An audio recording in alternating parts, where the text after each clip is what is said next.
Okay, I am now recording, and I thank you all for coming. We are expecting a good amount of people, so at the end, I don't think I'm going to be able to. You just type questions at me. Let me put up the questions here so I can see that. Yes, type questions at me. Now, it is 4 o'clock only. Now, yesterday, somebody that was attended yesterday obviously sent me a file to take a look at. If that person is there today and you want me to go ahead and cover that for a few minutes today, just say, yes, that was mine, and yes, I want you to cover that. If not, then you can ignore me if you're here today. We just take a few minutes. Again, I'll probably repeat this in a few minutes in case that person is coming a little late. Anyway, okay, yes, is that you? Okay, let me know if that say yes, that was me, and yes, that yes, you can cover it. It's up to you. Okay, well, I'm going to start now, and there's my name, there is my email address. A couple of you actually sent me emails yesterday, which is good. And this is my topic, digitizing for the real world. I think I even spelled that correctly. Okay, so you want me to go over that? It just take a few minutes after I do what design I have. Or I could do it now. I just need your permission. Okay, I've got an emphatic okay out of you. Okay, actually we'll do that first then. Somebody sent me a design. They had a couple of things they wanted to fix. I'll go over that. Maybe do it the way I would do it. It wasn't a bad design. I just go over it. I'll go over it my way. But today I have a design that was another, digitizing for the real world type design. Somebody sent me an Ohio flag last week, or it's a flag. I mean, it's the state of Ohio with the flag in it. You've seen this stuff many times before. Somebody takes a symbol and puts their rendition of the American flag in it, and we're going to do that because if you're in the world of digitizing and embroidery, you will be doing some American flags sooner or later. Okay. So that's, and then we're going to add some lettering to it. But like I said before, somebody sent me a design yesterday, and I have permission. We're going to just take a few minutes to go over that. I'm just going to, it was not a bad design at all, but I'll go over it. Maybe I'll show you what I would do differently, which is not much. And we're going to load this in real quick. It's taking a little longer to load for some reason. Maybe it's got too much, some more background stuff to it. Okay. The first thing I do when somebody sends me something like this with the background color to it, I would like to select all of this and copy it. And because I am old school, I'm going to go new and hit edit and paste so I can get it in my own. I just like the gray background. So there you go. And let's move this. Let's move this down so it lines up with the artwork. It looks like you got some wonderful 72 DPI artwork there. Let's see if we can get it to line up, and we're going to get that to line up. And let me move. I want to turn off the auto start and end there, and that's what we have here. Now, what I want to do is the colors they have. I hope you didn't. Is you have the colors matching up. Let's say with the final colors.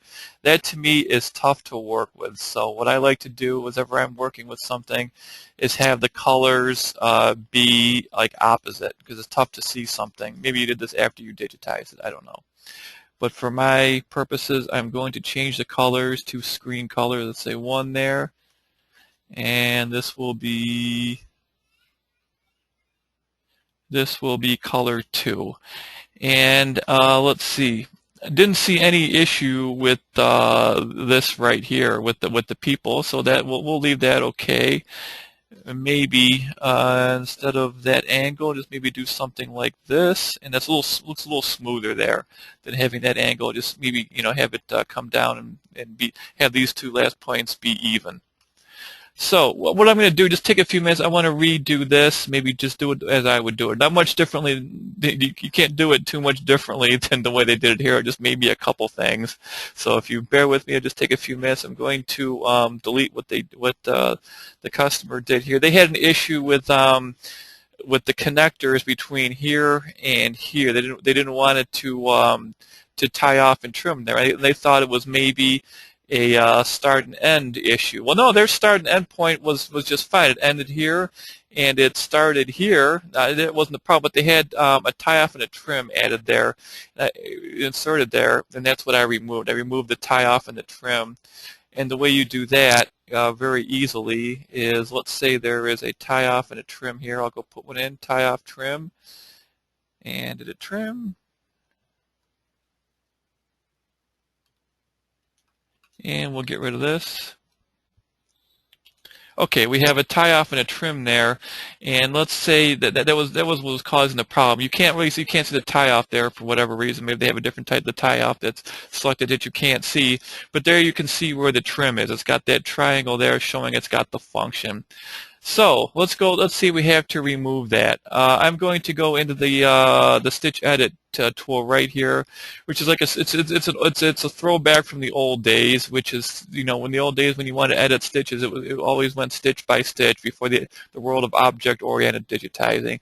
So we are right there, and maybe park yourself right here and use the arrow keys and move up a couple, move up, move up, move up, and bam, right there is where we are.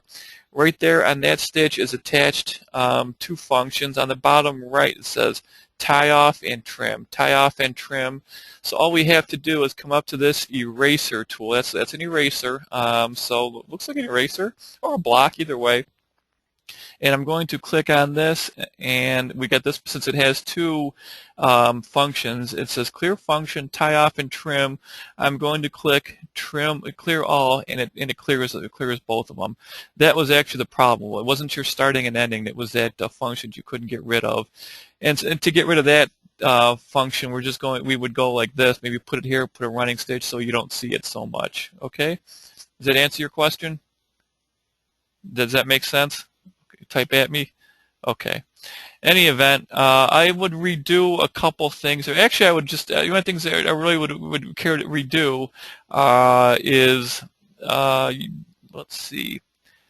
Yeah, that seems to be okay. Is maybe redo this and this. So we're going to just delete the E and the S, and we're right there. Well, hold on. Let's go to the end of the design. Are we at the end of the design? Okay. Okay. And we're going to get rid of this that I made before. And we're going to make this the second thing it shows. We're going to go edit, cut, edit, paste, and it automatically moves it to the end of the design. Let's get our artwork back. Trim at the top of the E. There's a trim at the top of the E. There is no, I'm not seeing any trim at the top of the E. There shouldn't be any trim. I'm not seeing any kind of function code here. So maybe we removed it or something. But there is no trim here. Let's get our artwork back. Let's make sure it lines up right. So move this up a little bit. We'll tap this. Okay. And we are good. So all I would do is we had it set before. We are right here, and I'm going to click over here and put my manual underlay in here. And we are going to, the closest point connecting would probably be either, I'd say this one's actually the closest. Let me get the right colors. That would always help. We want to go to color 2 and make sure I'm on color 2. Okay. So we're right here. We're going to do the crossbar first and go up. We're done with that. Press enter. And then let's say we're going to end up here at the top of the E. We're not going to trim, we're just going to connect. So we're going to stop here. And due to push, we don't want to go all the way up here. We're going to end a little before, because the design is calling to show some space between the E and that S. And then we're going to go over here. And instead of making it abrupt stop, that is what I want. Okay. We're going to do this. We're going to do this. We're going to do this. And then we're going to stop there. Again, we're going to leave more space than is shown. Because if you were to do it just like this artwork shows, like we just discussed yesterday, you're going to have push. As it's sewing in this direction, it pushes towards that S. So to ensure that there's space there, we're going to leave even more space there. And we're not going to trim. I'm going to go to my running stitch, go up here, and then boom, we're now at the S. And then we're going to do just some more of my regular underlay. And we'll go all the way down here, stop there, press enter, and it's more the same with the input A, back and forth. Right there we have left click, and then we do right click, right click, right click, because it's curves. Now, I don't know if you yesterday before you, I don't know if when you did this design before you may want to go into like Corel Photo Paint like I showed you and up the resolution. It looks like this still might be 72 dpi, I don't know. And once we get to here, we're going to trim. So now we have it. We have this color 1 and this being color 2. So there's my story there. Otherwise, the design looks fine. Not much going on here. It's a simple design. So once you're done, we're going to go into Start and Enter, and we're going to save it. CZ logo, and we'll overwrite the old one. Okay. Any questions on that? Okay, and of course, see what you might, if it depends on the look you're going for. We have a stitch there. You may want, if the customer may come back at you and say we want to trim there, so you can just trim there. But otherwise, it's so. You want to do a small text at the bottom? Okay, we can do the small text at the bottom. What we have basically is the same font, and it just one is thicker than the other. There are two ways to do this. Either use a different font, or we can just try to thin it up, and hopefully we get a. Well, actually, three ways to do it. We can use keyboard lettering, or the other thing you could do is up the resolution of this and do it by hand. Or we can do a combination of both, which is maybe what we're going to do here. Let's say that's two different shades of gray. We're going to go to our next color here. We're going to go to color 3. And you know what I might do here is do this in keyboard lettering and digitize this one. Because when you look at something like this, one's bold, one's not, they're going to want to see a difference. Well, we can do different ways. All things are running through my head, things are running through my head here as to how to do this. So we're going to hit the A key to go to lettering. Oh, that's actually the font that I'm looking for. It's a font that I use all the time. I made it myself many, many years ago. Just Helvetica Narrow is what I called it. It's based on, I think, actually a font called Swiss, but I call it Helvetica. And this is some type of Helvetica. Two ways to do this here. Let's just type in family. Let's put the caps lock on. And say, type in family. And, we're not going to worry about the side. Right now, the height is 11.4. It doesn't matter. It's neither here nor there. The free line, yeah, so this would be a base, a straight line across, and the justification is to the left. Yeah, that's what we want. And since I used to do a lot of lettering classes, the only thing I change here on the lettering is 30. Instead of 60% is the normal, I do 30. So if you want to go and change that when you get a chance, go ahead and do that. Also, when you first install your software, this box is attached to the right. I don't know how you can see that, especially today with today's monitors being 16 by 16 by 9 or 16 by 10. It's hard to put your eyes all the way over to the right. Just grab this box and move it over to the center. I misspell things often enough without having to look at the box that's over here instead of being in the center. So anyway, we are going to family, and we're just going to leave that, and I'll show you how to change that. And I'm going to say we have the text, we have our font, the height. We're going to change. We're going to say create text. And close this down and say boom. There we go. Well, that's too big. That's fine. We can change that. Plus, I need to do some kerning here. Kerning is just moving letters over manually. We can kern now. We can kern later. Let's kern. Let's change. Let's fix this now. The text is selected. I'm going to go over. We talked about this yesterday. We have our reshape tool. So we're going to go. Move this over, move this over, move this over, move this over, and move this over, all the way over there. Select it again. And it looks like it's going to be pretty small here. And let's line this up basically.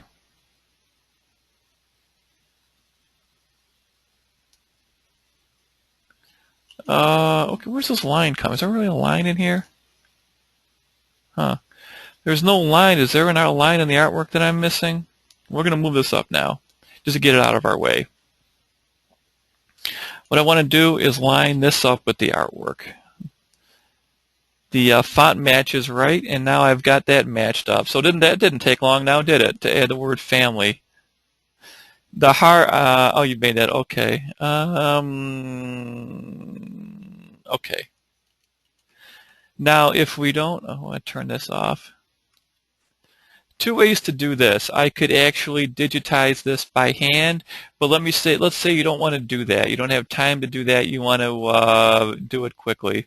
We're going to select the duplicate here, and then hit my arrow key and move this over to the right. I have a feeling that maybe I'll get away with doing this with keyboard lettering. Let me turn off the so I'm going to right click on there and go to Object Properties, and it says what, Dentistry, correct? And we're going to say OK. And it's extending out a little bit.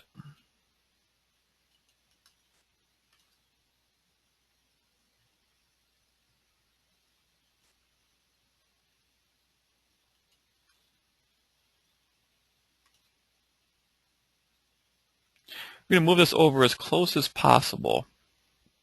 I know it's getting kind of boring already.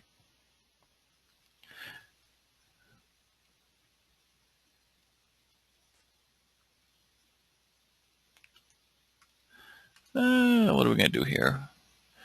Okay, we're going to leave it at that. Now there is one way, quick and easy way to try to thin this out, and I showed this I think a little bit yesterday, or maybe I did not show it to you, is your pull compensation. We have that object selected. I want you to go look at this icon up here. Hopefully it's always on your screen. So, and we're going to right click on that, and we have this value come up. I think I showed you that real quick yesterday. The value right now is 0.17, and that is distance added to both sides of the column. We want to make this as thin as possible. So we want to leave some on there. We're going to change it to 0.07. We're going to take off quite a bit. I want you to notice the difference between this and this. It's got this added length right here on both sides. We've got a lot less of it right here. So hopefully that would probably give us the effect that we are looking for. Let me turn off the, it gives you the look a little bit. When I turn off the outline, you can definitely see that that's thicker than this. Or if you want to make it all even thinner than that, we turn off my outline. We can almost completely turn off the pull comp. We can go 0.02, and there you have it, almost no pull comp. Or another way to do this, I'm going to, I mean, that's exactly the same font. All we're doing is making it thinner. So I would suggest you sew this out and see if it's acceptable or not. Another way to do it is that is one of my fonts that I made before the family dentistry is. Now there are other fonts that I know come with Wilcom. And let's try Helvetica Small, which is more accurately is very accurate to that font or similar to that font. Let me put the pull comp back in. I'm sorry.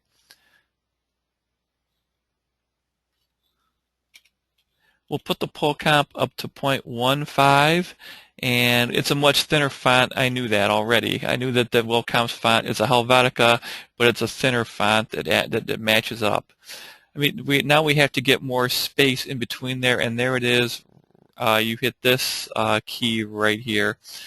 I can quickly, what pull count would you use for puff? For the puff embroidery, I don't really add a whole bunch extra pull comp. It's more in the density. You can go up to like 0.3. Yes, sometimes I'd go to 0.3 with that. But the pull comp, it's not really in the pull comp. It's all in the density. It's making it so thick. The pull comp is really is neither here nor there. In the world of puff embroidery, it's not the length. It's cutting it's piercing that foam is your issue. If you feel the need, you may feel the need to, you can go and add more, but that's not really the issue with puff. It's jacking up the density up to sometimes 0.2 or less. Last week or 2 weeks ago, I sent out some puff with a 0.2 density. I thought that would be thick enough to cut anything. And he sends me back a picture of it. It just wasn't cutting it literally and figuratively. So I changed. It went even below. I went to like 0.18 for that. So there's my story on that. Well, I hope that helps. Again, you got to sew it out and make sure it pierces. What we're talking about puff embroidery is I had it here is issues with white puff. For some reason, maybe it's stuff the puff I have is old. The puff sometimes people use. It doesn't pierce as well. The white puff doesn't pierce as well. Maybe if you're doing it in white, maybe either two ways. Have it attached and then go over it once, pull the puff off, and then have it cover it up and cover it up again. Or using maybe in a different color, maybe use a light gray if you're white.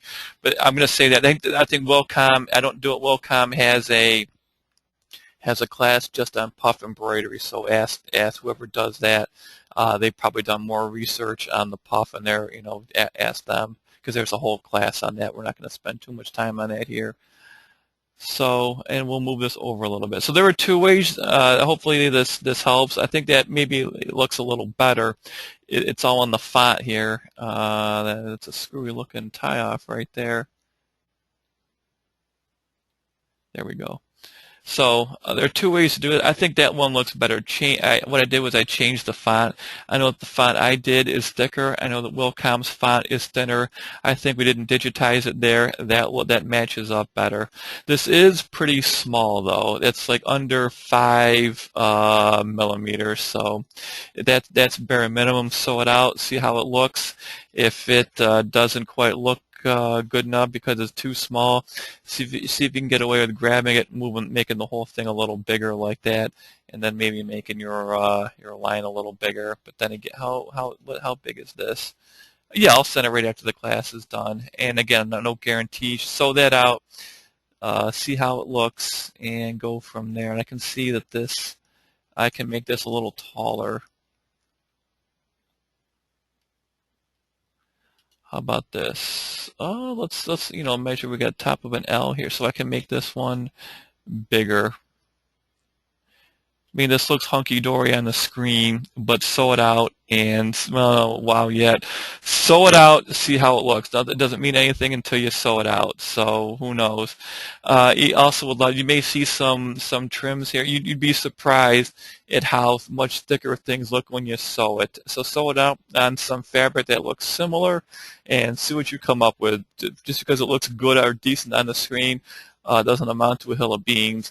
Like yesterday, I did that design for the law firm. I had a bunch of text on there that I did all myself. Once I sewed it out, I made a bunch of changes. Not a bunch of changes. I did 2 minutes worth of changes to it. It was too big, first of all, so that's way too big. And so my pull count, when I did some of the letters, I adjusted the height and the width. So just because the design looks simple doesn't mean it's perfect. So I sewed out, and I said, well, I got to make a few changes to that. I know last year when I did Digitize and training there, I remember a soccer design. It was bad art and it was pretty involved. Sewed it out once and it looked perfect. And it was even a complex that I was happy with myself. Well, I said, wow, that doesn't need any changes. And sometimes yesterday's design was a simple design of just some text, and I had to make several changes to it, including the overall size. So that's why you got to sew things out. Okay, just because what you think is good on the screen doesn't amount to a hill of beans. You have to sew it out to really know if you have a winner or not. So if you come away with nothing today, I want you to know that you got to sew it out. What looks good on the screen doesn't mean anything. Okay, let me save this, and I will make a couple more changes to it before I send it to you. But again, sew it out, and then you'll know how good it actually is. So I can tell by looking at it, that's pretty beefy right there. But that may be the exact look that you're going for. That'll be beefy, and that'll be thin. So again, I won't sew it out. I will I will save the changes and send it to you. Onward we go. We'll get to my, we don't want that. We're going to go to that design that I wanted to get today, the flag design. And it's not up here. Good. So we're in Corel Photo Paint, and it was, I think it's open recent. Yep, we're going to go recent. And we just have it, like I told you before, we have a state of Ohio made into an American flag. And you're going to see this if you're in the digitizing world. You will get stuff like this. You will do American flags. You'll do all kinds of flags, and you got to know how to do it. So I'm going to start by cropping out this black background that we don't need. So I'm going to grid this. I think this works the same in Photoshop. And I think go to image and crop to mask, I believe. Yes, there we go. So we don't need all of that. And this is a pretty clear image, even though it came embedded in an email, which you just right click on. I went to view and browse. That's how I do it in Outlook. You go to other actions, view and browser, and right click on it. If somebody has a better way to do that, please let me know. When somebody sends you art, I prefer, please don't embed the picture in the email, but there's not much you can do about it. Just because they embed something in the email doesn't mean it has to be low res, although expect it to be low resolution. It's probably 72 or 96. If it's anything more than that, consider yourself very lucky. Usually I like to get attachments. Anyway, that's about all I can remember saying. I want to say about that and the emails. So anyway, we've got this Ohio here, and even though it looks pretty good, we're going to do what we can. We're going to go into image and resample, and it says 72. What do you know? I'm going to go to good old 72 DPI design. If it wasn't for, like I said, this isn't bad art, but I say to myself, obviously I work alone. And say, wasn't for bad art, I'd get no art at all. So, but this isn't bad. Even though it's 72 DPI, when somebody makes a design in a computer program, normally the program defaults to exporting it at 72 DPI because that's what it's on websites. It's called screen resolution. It loads quick, and that's what you're going to get a lot of. You can get people going to websites and just right-clicking on the artwork and saving it. It's going to be 72 DPI. And if all 72 DPI art looked as good as this one, I'd be thrilled, but they don't. So okay. If you zoom in, that looks pretty good for our purposes. We'll take it. We'll take that 72 DPI art. And so now we're going to save it as a JPEG. That's a PNG. Wilcom sometimes gets a little flaky with PNGs because PNGs I think are a little flaky, but Wilcom loves JPEGs, so that's why I save everything. JPEGs take up less space on your hard drive, and they Wilcom, they work well with Wilcom. So for whatever reason, so we're going to save it as, and that's not. We'll put it in my directory. This is for. Not a regular customer, it's kind of like a friend of mine, so I put it in a specific directory for that. Ohio, we'll call it Ohio flag, and we'll say save, and then objects will be merged with background export. I don't even know what that means. We're going to click OK on it. Hopefully we'll get to where we want to go. Okay, RGB, you want to use RGB with Wilcom. CMYK and Wilcom do not get along, so go to RGB. If you have issues with that, go to RGB, red, green, and blue, okay? What the 24-bit means, I have no idea, and I don't care. All I know is RGB and JPEGs and Wilcom work the best. So, while I think about that, reminds me of something in Photoshop. So I may take you to Photoshop in a little bit to show you something there. So we're going to click OK, and it is now saved. While I am here, let's see, do we have anything up here? Let me show you something in Photoshop. I'm sure some of you are going to work with stuff in Photoshop. And I want to bring this image up and save it. We're going to save it in Photoshop. I want to show you something I've learned to avoid problems. Let's say we save this flag in Photoshop. We're going to do a save as Ohio flag. Do you want to overwrite it? That's neither here nor there. But I want you guys to all pay attention. JPEG options in Photoshop, do not hit progressive. You want to do baseline standard or baseline optimized. Do not hit progressive. It will not load into your Wilcom. Okay? Why? I do not know, but don't worry about it. Just make sure you save it to baseline, and you will be fine. It will not even load. It will not even come up with a preview. So we're going to just cancel that, and it's just what I wanted to show you. It will not even come up if it's at that type of JPEG. So I'm going to get out of Photoshop, and now, I mean, we're done with Photo Paint right now. I don't go back and forth between the two of them. So I close that out and go one to the other. Now we're getting ready to make an embroidery design. It's 4:30 already. Okay, good.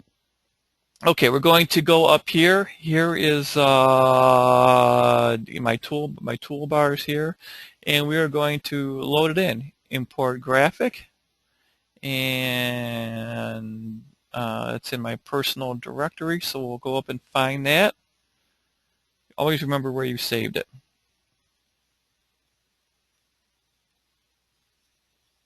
Okay, we've got the Ohio flag there, and there it is in JPEG, and it comes up just fine.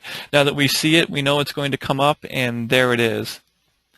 Now, the customer, eventually I will be adding some text to this. I can't tell you what the text is, but we're adding some different text to it. We're going to be adding some text to it, and as far as I know, it's going to be going on a shirt. So let's just find out. We can see right here the actual size of it. That's like 8 inches tall. We don't want that.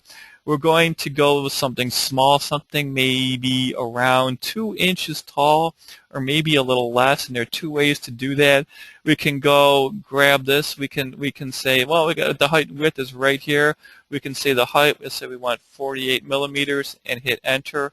And there we have our new height. So this is, you can always hit the M key and draw two lines. The distance between there and there is like about 2 inches, and here 1.75 inches. We're going to go with that for now. We'll leave it at that. Again, once you sew it out, you don't really know how big it is until you sew it out. Like I said, the design yesterday that I did, I sewed out so that's way too big. Even after I shrank it 10-15%, it was still kind of on the big side. But I haven't heard any complaints back yet today. So. One of the requests on here is that they wanted a border added around here. Now there is no border here, so we're going to add one. Let me turn off my auto start now. We're going to add a border on this, and then we're going to go from there because it will cover things up. When you use the border as a reference. So I know why are you putting a border on first? Well, we're going to cut and paste it when we're done to add to it. You'll see why I'm doing it first in a little bit. So as I showed you before, I go to the manual stitch and I do 1, 2, 3, 4, 5 to tie in. That's blue. I can't even see it, so we're going to change it to color 2. Now it's something we can sort of kind of see. And we're just going to do my usual running stitch underlay to go all the way around it. I know it's a goofy shape. It's the state of Ohio.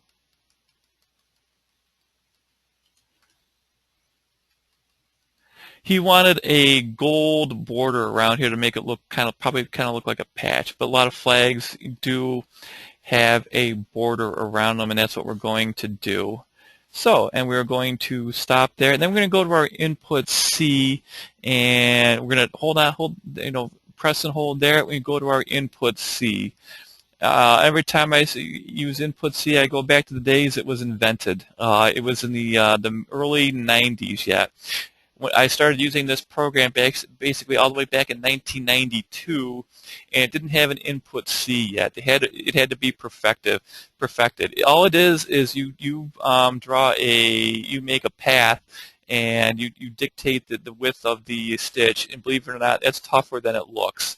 It took a while to make sure the path is followed smoothly. At my old job, we had a program. We had a digitizing system that was invented still in the 80s with a big board. And technically it had an input C, but it didn't work well enough. It really didn't work. So that's going way back. Those were the days of enlargement drawings and all that. And boy, it was kind of a nightmare. But you could also charge hundreds of dollars for a left chest design because it would take you probably a day to have the enlargement art set up and all that. And the digitizing and editing was a nightmare. And you don't need to hear that. I'm dating myself. Okay, there's our input C. We're just going to go all the way around.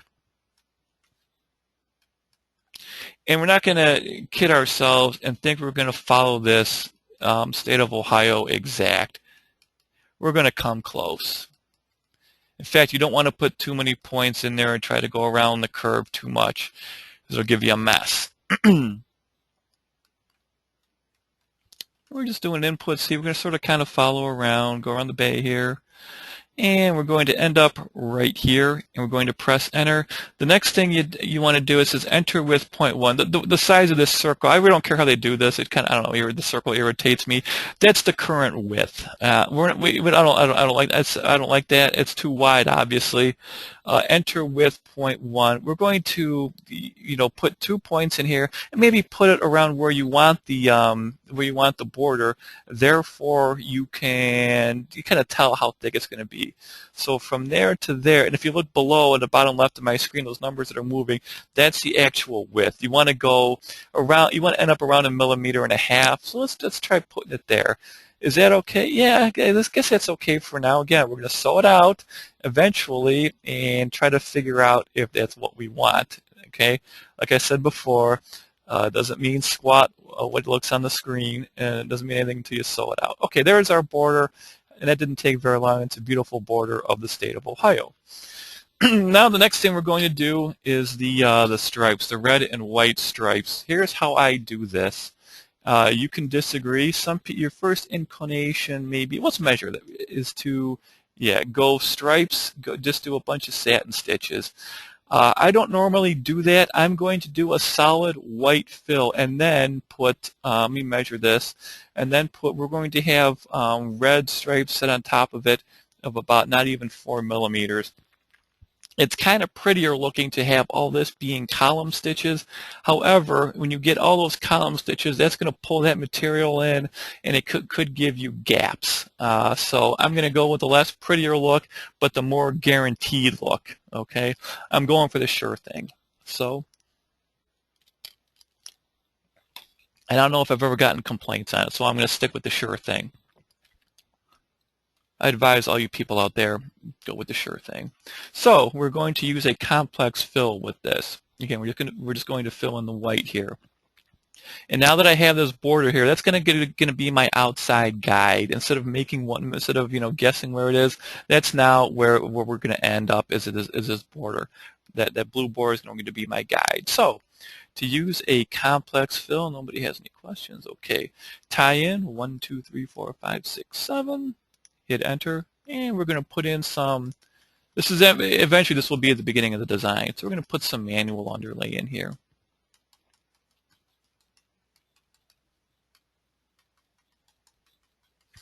I know it's ugly, it doesn't matter. Okay, now we're going to go and we'll end up up here. And now we're going to put a solid complex fill wherever the white is. And again, now this blue is my guide. And I'm just hitting left mouse clicks here. Because even for straight lines. It may be curves, it doesn't matter. Because no one's going to see it anyway. And we're going to stop there. We'll go up here. And we will end up, oops, I can't, well, it's my, okay. The GoToMeeting toolbar takes up a big portion of the right there, and it throws me off of my screen.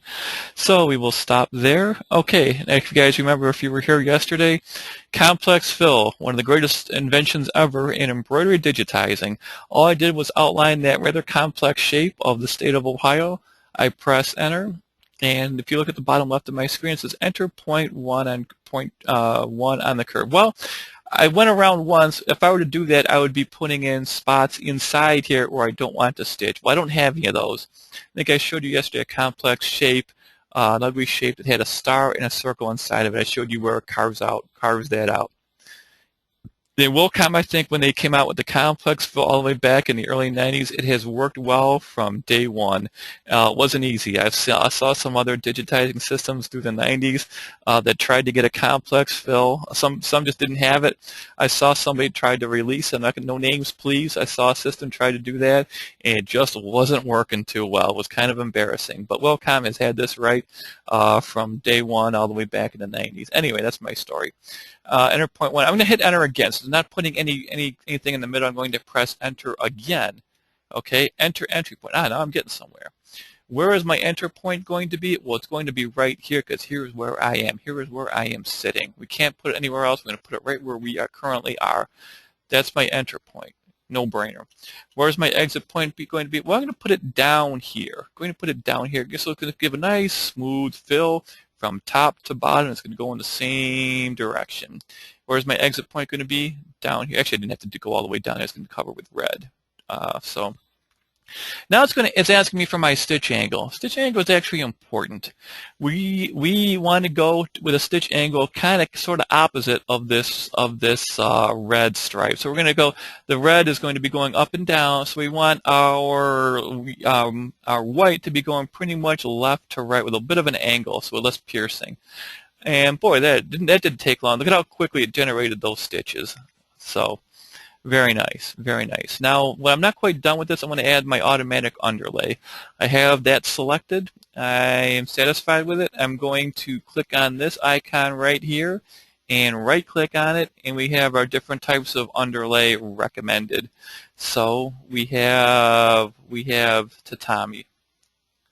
There you go. That's all we're going to do. We're going to do one layer of tatami. Before I forget, we're going to save it. And we're going to call it.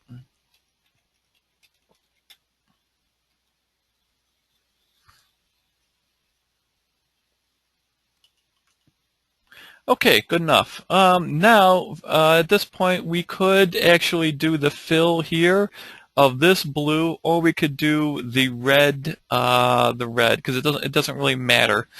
If we want to travel between, we don't want to stop and trim between each stripe. We have places to do that. We can actually, we'll do the stripe. We'll do the stripes. Doesn't really matter. Doesn't really matter. So we're going to go to the next color for the red, and we'll start down here. Again, I put that white too far down. We can actually move this up. I'm going to grab the nodes here and just delete a few nodes. I'm going to marquee those nodes. Just make sure our white is covered. Now again, I've got this blue, that blue border there, which I put in first. That's our guide now. That's the end. Now, isn't that going to make life easier for us? You'll see it will. So we want to go back to, first of all, what we're going to tie in the red. 1, 2, 3, 4, 5, 6, 7. We are now tied in. I went to the green because it's a different color than the red. Next thing I want to do is we're going to press and hold this, and to go to the input A, we're going to come up here and go back to the satin stitch. Okay, input A, satin stitch. I don't really care I don't need to see this white anymore, so here's what I'm going to do. I just want to see two colors. Go into view by color, and we're going to go, I want to see this, of course. I'm going to press my control key and select the green. Okay, good thinking ahead. No, I'm not, yeah. I think ahead in embroidery. Of course, my life is a mess. If I'd done more thinking ahead in my personal life, I'd be a lot better off. So, okay, we have, okay, here we go. We're just doing the red. See, if you hadn't had, obviously that little bit of red is going to be covered up. So now we know to ignore that. So we're just going to go up and down here, and make sure we're going to go to the blue. And that's where we are. So we're going to do the same thing here.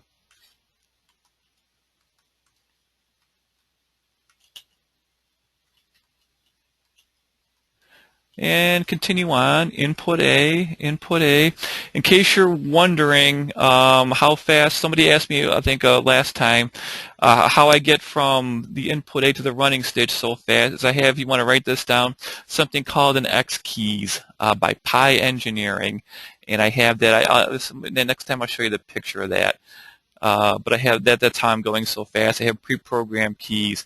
I have the space bar. Let's see, hit the space. I want you guys to look over here. I'm hitting the space bar there to go back from input A to running stitch, input A, running stitch, input A, running stitch. I have that programmed on something called an X keys. If you want to look that up after you're done, if you want to make a living at digitizing, get something like that. So if you want to look that up on the internet after we're done, I'll repeat that for you. So we got our running stitch. I'm going to travel. See, I know exactly where I can travel. See, isn't that great? Talk about thinking ahead there. If I want to put an extra. then change sequence. We'll change sequence at the end, correct? Exactly. You know what? They used to. Maybe I'm missing it. Is resequence by selects or resequence by color. I never really cared for that. I'll show you how I do it. I use cut and paste. That makes me. I feel comfortable using that. Okay, it's kind of old school, I guess.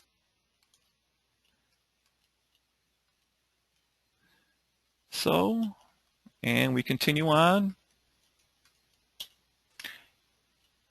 Back and forth, back and forth, back and forth.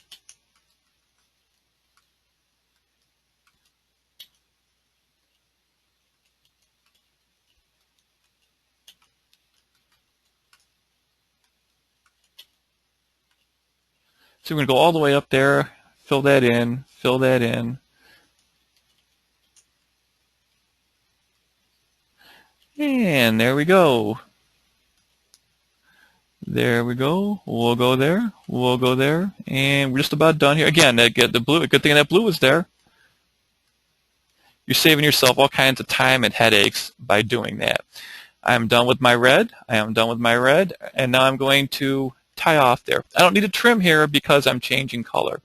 Let's take a look at what we got so far. View all colors. Okay, well, hey, we're almost done. Now we can tell right there it's not. Let me do a true view of what we have here. Yeah, it kind of looks like we have a mess so far, but we're actually almost done. So we'll do a true view, take the true view off. Back to showing the, okay, back to showing everything. Now we're going to do this part. And I'm thinking, oh, those stars might be a problem. And they will be, believe me.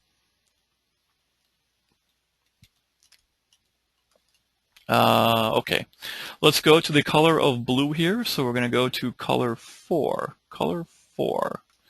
Now, how are we going to do that? Well, actually, bear with me here. Okay, first thing I'm going to do is tie in. Then we're going to do my manual underlay. My manual underlay.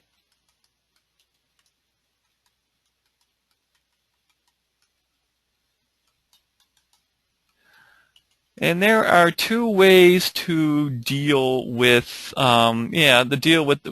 have a fill stitch here, butting into a fill stitch here. And here's what I want to do on this particular design. We're going to have the stitch angle of this fill, this blue fill, be pretty much left and right, and same with this. So here's what I want to do. Here's a mistake that I made.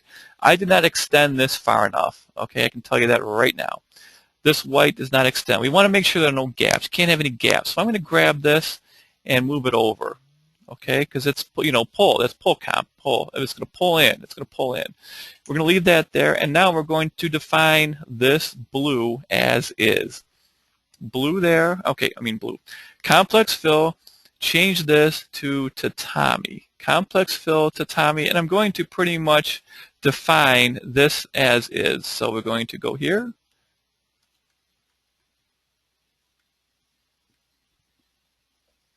And I'm going to define this exactly as is. I'm going to press enter. I'm going to press enter again because I'm not putting any holes in it. So we're going to go enter point, and then exit point. And we're going to go in with a fill stitch, maybe just slightly, like a little bit on the opposite angle there.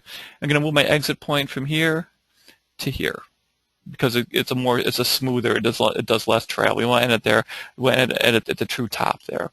So what do I have now? That looks pretty good. Now everybody pay attention here. Here I want to show you what I did here.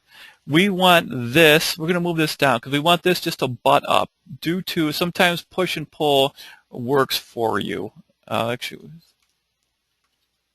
if it's going pretty much in the same direction, it's going to, these two should butt up to each other and look good.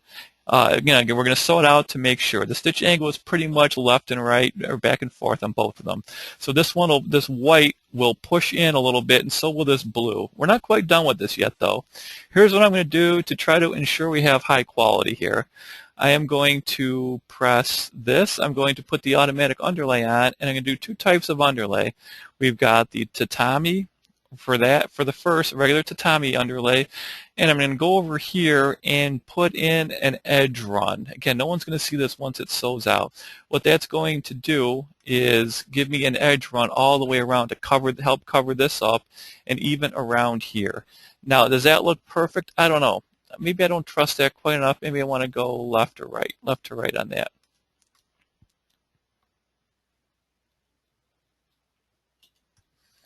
Okay, I like that a little better. Again, we're going to sew it out, and if there's any issue with that white butting up against the blue, we'll deal with it. But it should not, especially we've got a darker color blue sewing up against a white.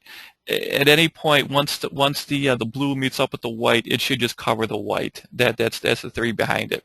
White stuff, it's easy to cover up white thread, especially when you have two colors going up against each other. The smart money is on the blue all the time. So, okay, now we've got the last thing we really have to do is the stars. So let me go to the next. We're going to go to the next color here, and I'm going to tie in and then start measuring stuff. Now we have a lot of small stars here, and what we don't want to do is actually trim between each star. So let's measure. Let's find out how much distance we have between each star, the center point. We have 4 millimeters here. There are two different ways to do this. One would take a while, and the other takes a couple of minutes. We're going to do the one that takes a couple of minutes. I think it'll be fine. We have our color 5 here, and we're going to plant ourselves here. 1, 2, 3, 4. Okay. And I'm going to go to just a view of that color. Now, we want to digitize all these stars, but we don't want to have any trims in between them, okay? We're going to do this with running stitches, and how are we going to do that? Well, you'll see. Whenever you have small stars like this, the distance between there is about 1 millimeter. What we're going to do is extend the size of the stars. So instead of what you see, we're going to go farther out. So we'll see how this looks. This design is on the bubble here for doing it this way because there aren't that many stars here. Bear with me here. This is all running stitches. And I don't know, let's see how this goes.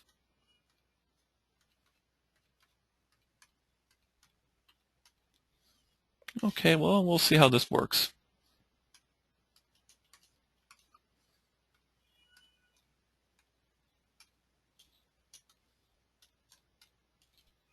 Nope, I could do that.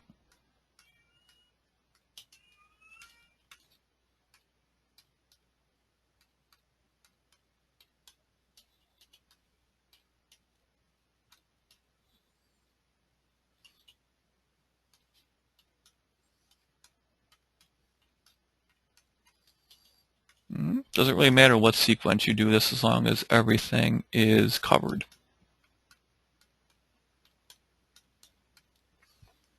Definitely something you want to sew out.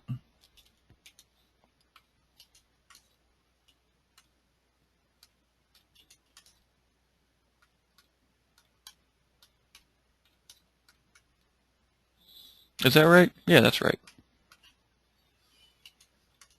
Okay, we're getting somewhere here. Now, since I know I have a border here, I should have a border here. We'll go up here, and we continue. Is that right? Yeah, why not?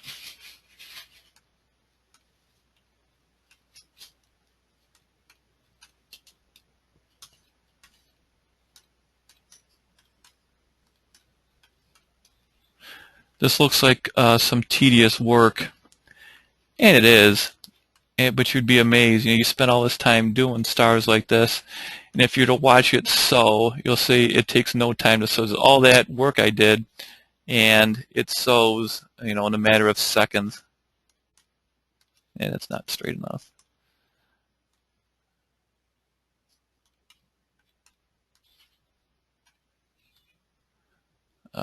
Okay, no, we're not going to copy and paste. We're doing this in a specific order. We're not going to copy and paste any stars. So we're almost done here. We're not almost done. We'll get it. We'll get it. Bear with me. So if you were to copy and paste stuff, you'd be trimming all day long.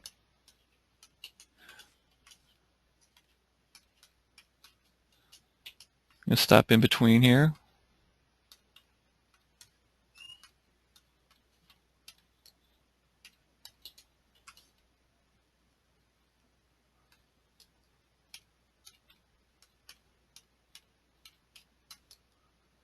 And we'll go back up. Where are we now?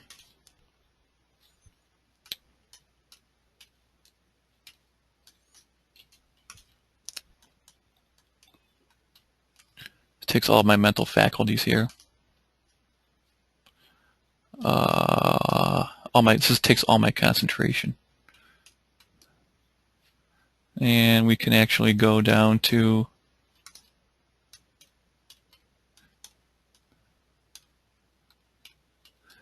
and we'll go back there.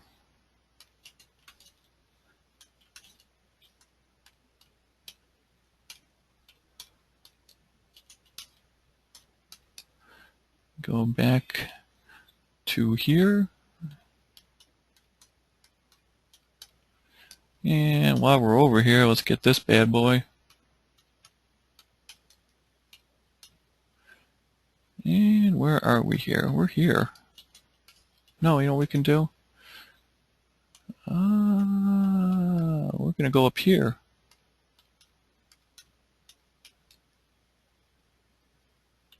Yeah, this will probably be covered up. Nope, we don't want to do that yet.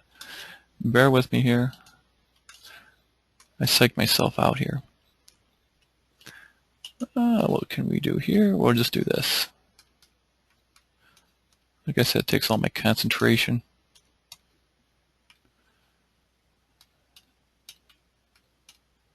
I don't even know if some of these are all going to show up.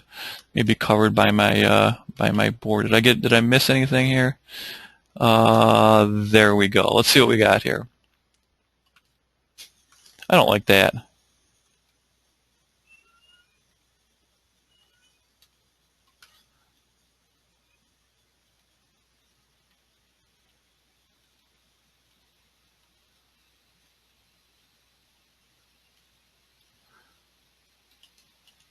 Okay. View all colors and select by color. We're going to go to the first color, one that'll be our last. Edit, cut, edit, paste. Yeah. For stars, we'll see how that comes out. Looks okay. Looks okay on the screen. Just from what I can see, I might be satisfied with it, but I looked like, did I get that? Okay. Again, we'll sew it out. The other way to do that would be to actually do each individual star and true view. I have true view. I don't look any better. Yeah. I think it actually looks better on true view. So, but it's going to give you the look and feel of stars. It actually looks better in true view than I thought it would. But you got to remember that section, it's a lot quicker to do it that way. That whole section is like 3/4 of an inch. So we have how many stars packed into 3/4 of an inch. The other way to do that, if we had more time, it might look better. I think I did this once before on a previous training session. Is go into your lettering, and over in Crest,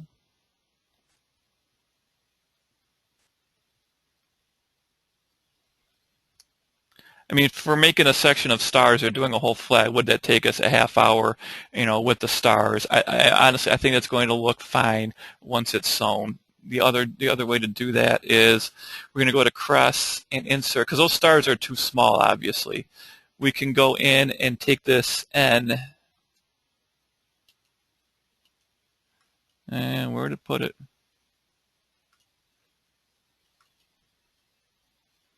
And I lost it.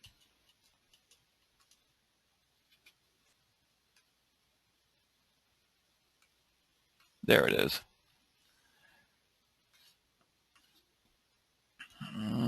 generate that. We can take this and just make our own grid of stars, kind of like that, or make it small, you know.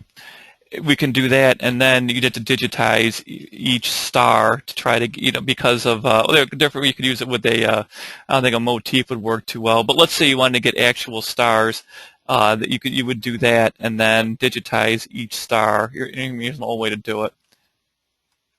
Something like this.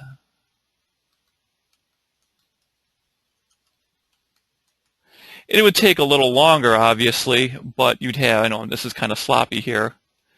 And then we'd be going, starting and ending right here. And then we could do a line of stars, and then you could copy and paste a little bit. I know that it doesn't look very good. It's kind of hastily assembled. But to get it right, you know, you'd have to spend a little time on it, on setting up your own artwork. But I didn't want to do that today. Honestly, for the size here, I think that's going to work out the way it did with the running stitch. I mean, how long did that take us to get those running stitch stars in? Not very long. Let me show you. We delete all that stuff.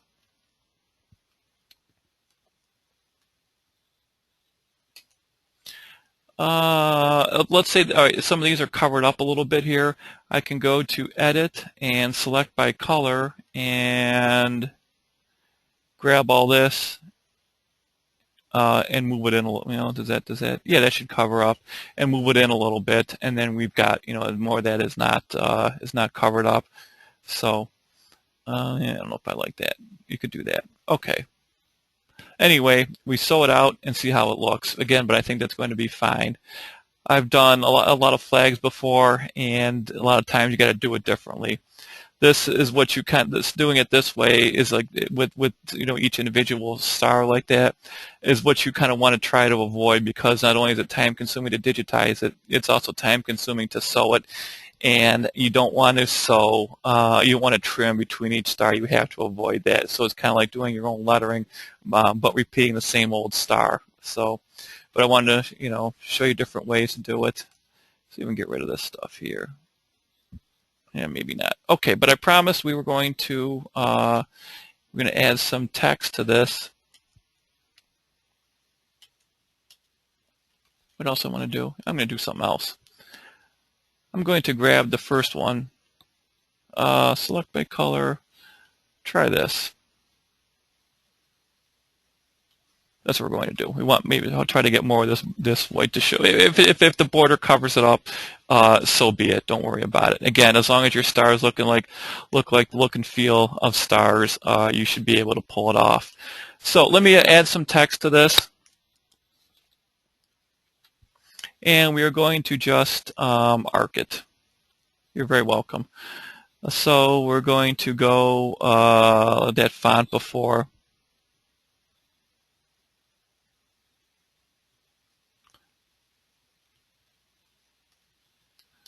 And let's just type in something goofy here.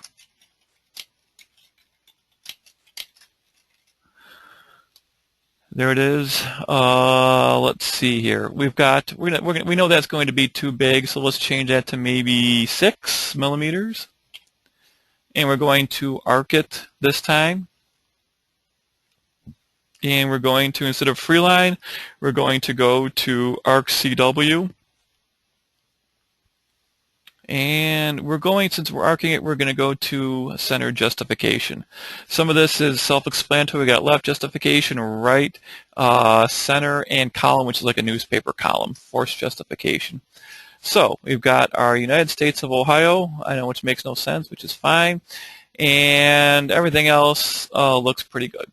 So we're going to go to create text here and close this out, and here's where we want to put it. To arc text, it's just basically a total of 3 points. So we've got left point, right point, and then the arc. So what Wilcom does in E3, it takes that font, and and it automatically makes it thinner to fit in the area that you designated, that you defined. So if we're going to make this wider, yeah, it should thicken it out a bit, and there it goes. It's more like the font is supposed to look, and we can take it and do some kerning here. Let's see, let's move this around a bit.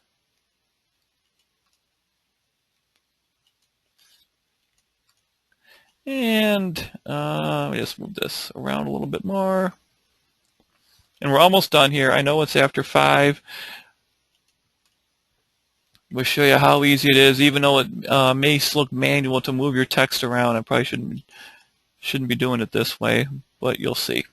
Okay, let's say that's pretty much acceptable, but that's too much of an arc. You go and grab your reshape object tool, and you can modify your arc any way, shape, or form that you want. So let's do that.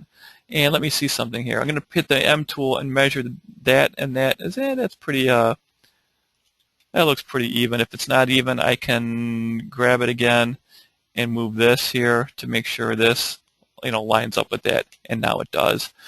So there you go. There is my text added. So since it is after 5, does anybody have any more questions? Digitizing EmbroideryStudio base model. What are the more popular useful elements, add-ons? The base model, you know what? I really don't know, because I have been using. They gave me this one. It may be stuff. What is it, like this? You want to see True View again? There's the True View. What do you have? The ES, what is it, the base model? They call it 21D nowadays. The stuff you wouldn't get, I don't think. I'd have to check it out. I would definitely call Wilcom, because I'm not a salesperson. I would say probably things like the cross stitch, the contour stitch, and the motif fill, and all stuff like that. But I would definitely contact Wilcom and talk to a salesperson. I don't know if I'm allowed to pretend I'm a salesperson. I've been using this one for quite a while, and since I'm a trainer, Wilcom sent me the top of the line that has everything.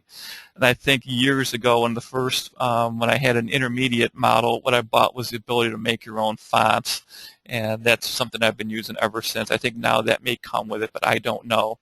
But there's something you may want to look into if you're really getting into digitizing, is making your own fonts. I don't know what that, where you get that or what, but most likely the stuff that you might pay for is the fancy stitches, like the motif fill and the motif run and stuff like that.